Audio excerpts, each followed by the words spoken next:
bambini hanno il diritto di crescere in una famiglia, con un papà e una mamma, capaci di creare un ambiente idoneo al loro sviluppo e alla loro maturazione affettiva.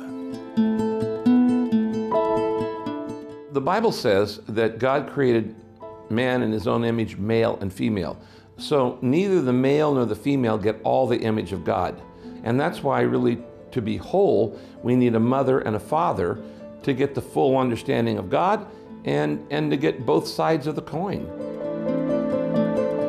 In my own experience of growing up as a child, I learned different things from my mother and different things from my father. I actually learned them not by observing what they did, but observing how they loved one another and how they loved me.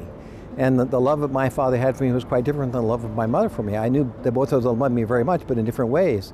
So I think that is a very important part of forming our identity. Parenting is not a kind of non-gender activity. It is defined by being a mother or by being a father. And I think the sooner we recognize this, the better it'll be for our children. One sociologist said to me that if he could choose, he would choose two mothers. And so then I wondered to myself, so what about two fathers raising children? Are you saying fathers are useless? In fact, the research shows that fathers bring something very special to the table in their role of disciplining children, in the way even the way they play with children is different. So we need to have both mother and father, and we need to prepare children for the fact that they will have different roles when they grow up. A lot of the research that's come out in recent years shows how it impoverishes children, not just financially, but emotionally, culturally, in many ways, if they only have one or the other. If they only have a mum or maybe two mums, or they only have a dad or maybe two dads.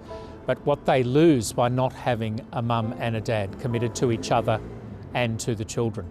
And I think if we're going to have healthy families premised on marriage, based on marriage, we have to recover a sense of the importance of the mum and the dad, of the male and the female.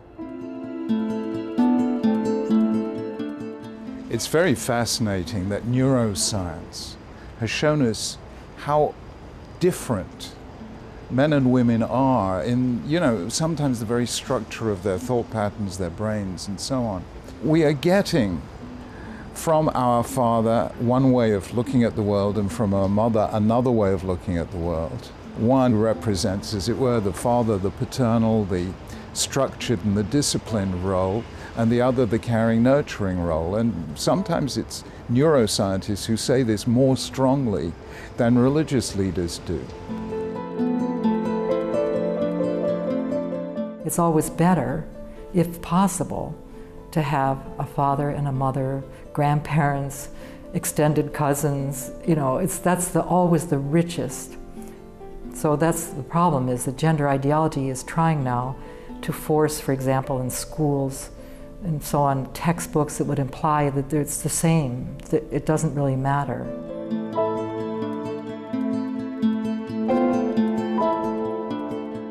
Of course, there are circumstances which leave people without a father or indeed without a mother, and we must support such people with compassion and love. But that is not a reason to design children coming into the world who will never know their father, and in some cases perhaps even their mother.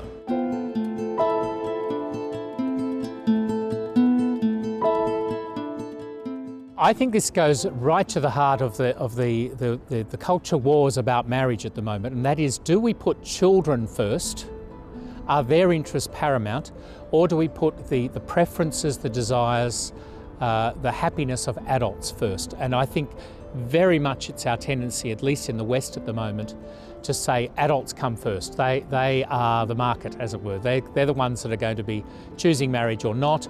They're the ones that have the economic power, the cultural clout, and they're going to decide what marriage is at law, how it will be supported. And the ancient wisdom has been the whole purpose of marriage is not just the happiness of the couple, though that's clearly the way most people find their happiness, but it's the children that follow from marriage.